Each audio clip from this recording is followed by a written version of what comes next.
Namo Amituofo Buddha. Hello everyone. So someone asked what's the meaning of enlightenment and also the difference between awakened and enlightened. So different people and different practices may have different interpretations on these words. And here I'm offering the interpretation from Buddhism, particularly from the perspectives of Mahayana Buddhism. So it also depends on how the word is being used. Sometimes awakened and enlightened can be interchangeable.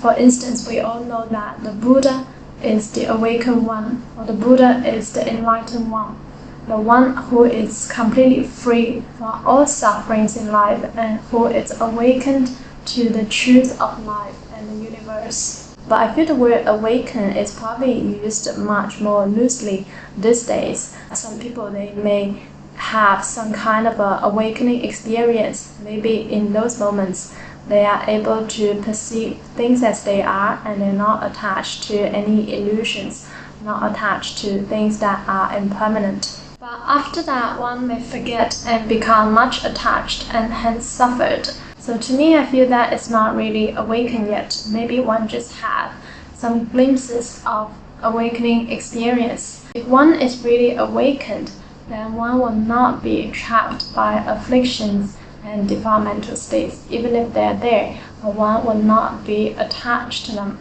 As one realizes that all conditioned phenomena are illusions and they are just impermanent in nature.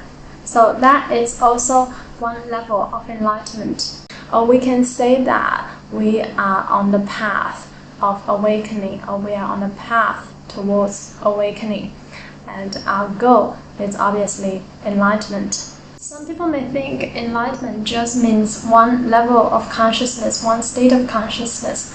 But in Buddhism, there are actually different levels of enlightenment, particularly in Mahayana Buddhism, many levels of enlightenment. So I'll first talk about in Theravada Buddhism and also in Mahayana Buddhism, as they are also quite different. So in Theravada Buddhism, they only talk about 4 kinds of enlightenment, with arhat being the highest goal.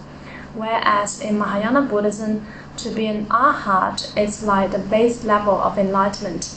And there are 52 stages on the Bodhisattva path towards realizing the final Buddhahood.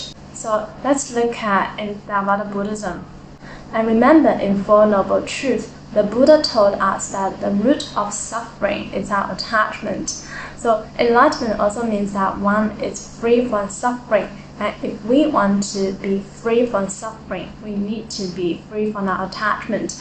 This is really like the base level, the first steps. So in Theravada Buddhism, there are 4 different levels of enlightenment, also based on how much attachment the person has let go. So the first level is called the string enterer, or also known as Sotapanna in the Pali language. So for a string enterer, one has let go of the attachment to wrong views. So what are the wrong views? For instance, the attachment to the self-identity, the attachment to the body, the thoughts that thinking that I am the body. But we are not really our bodies. The bodies are here for us to keep only temporarily, but we are not really our bodies. So they have let go of the attachment of this, and they also let go of the attachment to the views of duality. So good and bad, right and wrong. It's not like they don't know, but it's like they're no longer attached to this. And they are also letting go of the attachment to all the wrong perceptions. Also the attachment to their own perceptions. They will no longer be attached to such as I'm definitely right, you are wrong, thoughts like this. One is no longer attached to other wrong views, such as the wrong practices that will not lead to enlightenment, and one has full faith in the Buddha Dharma. But one has not completely cut off the attachment to sensual desire and also defilemental states. So at this level of attainment, they are not free from the cycle of reincarnation, the cycle of Samsara yet. but they will no longer have the lower level of rebirth, such as in the animal realm, the hungry ghost realm, and the hell realm.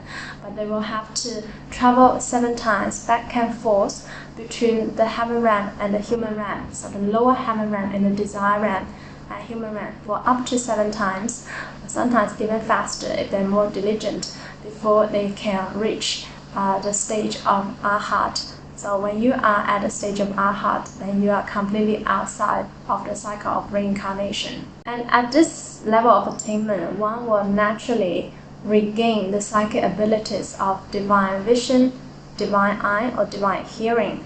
So these are actually our original natural abilities that we have just lost due to our attachment and delusions. So they will regain these 2 levels of abilities, and they can see and hear things from really far away. So these are just the side effect of enlightenment. One does not need to seek. One will naturally activate our original abilities. And these are actually a good indicator, a good way for us to check if you think you're enlightened. Just check if you have divine eye or divine ear. These abilities that will be gained naturally when one attains at the stage of a string enterer.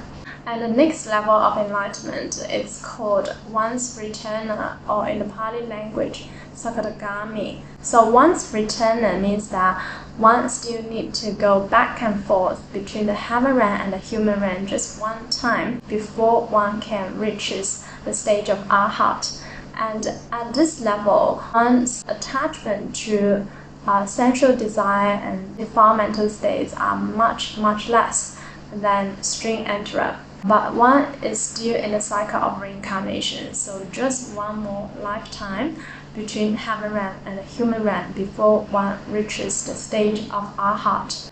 And at this level, one naturally activates the psychic abilities of telepathy, so he will know what you're thinking, and also recollection of past lives, so one will know one's past lives. And the next level is called non-returner, or in the Pali language, anagami.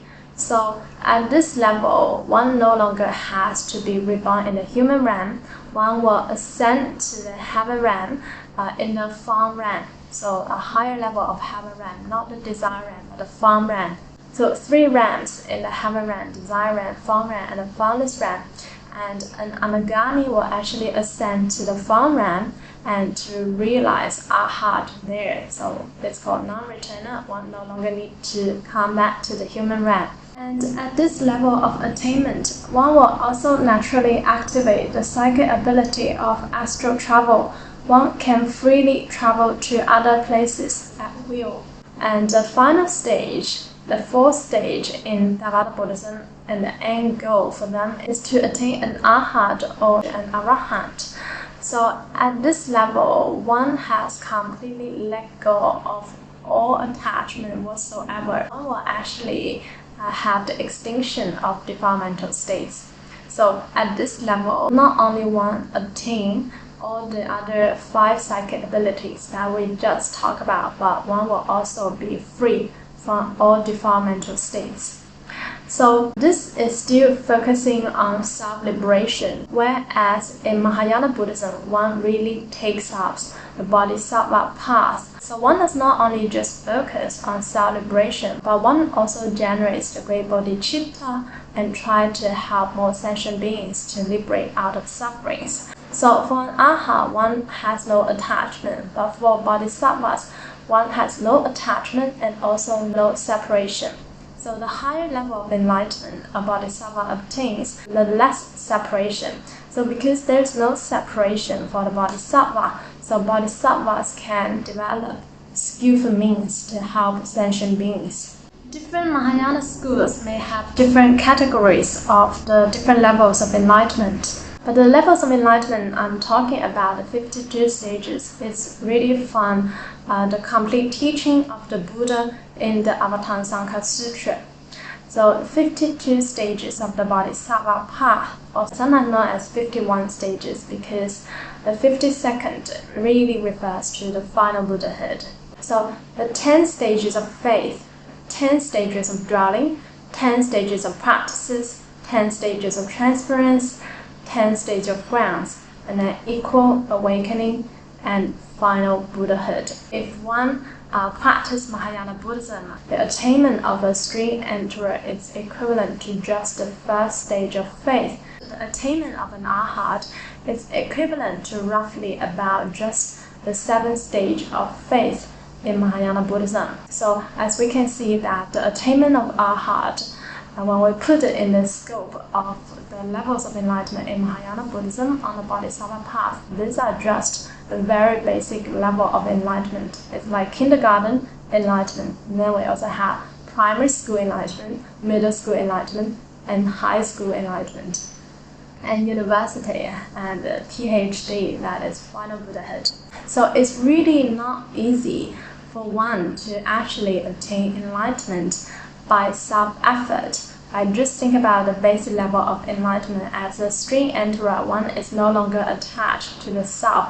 One is no longer attached to the body. But ordinary beings like us in this world have much attachment to the self-identity and also to our body. So we may be attached to our look, our appearance, or even our hairstyle. So what does it mean to say one is not attached to the body? So an extreme example would be maybe the other person tried to hurt you or even to kill your body, but you're not attached to this. You have no fear to this. So that is non-attachment to the body, non-attachment to the self.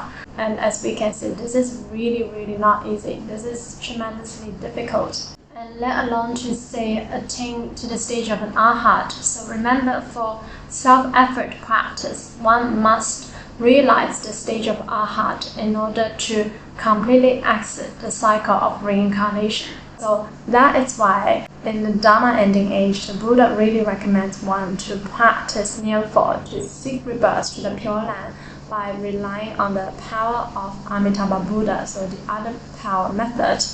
So when we attain rebirth in the Pure Land, even if we were not enlightened previously, we are completely outside of the cycle of reincarnation. We will attain enlightenment really soon. When we are in the Pure Land, the environment, the teachers, just everything will help us to realize enlightenment so much sooner. It's like a fast track towards enlightenment, fast track towards Buddhahood. So that is why we should really seek rebirth to the Land of Ultimate Bliss and to realize enlightenment there. Here it is just too difficult. And also, even if one attains enlightenment, one will no longer think one attains enlightenment. Why? Because there's no self. There's no more the identity of the self, the identity of other sentient beings. There's even no more the attachment to the concept of enlightenment. So this is actually talked about by the Buddha clearly in the Diamond Sutra, which we may also talk about it in another video. So thank you for watching. Amitofo.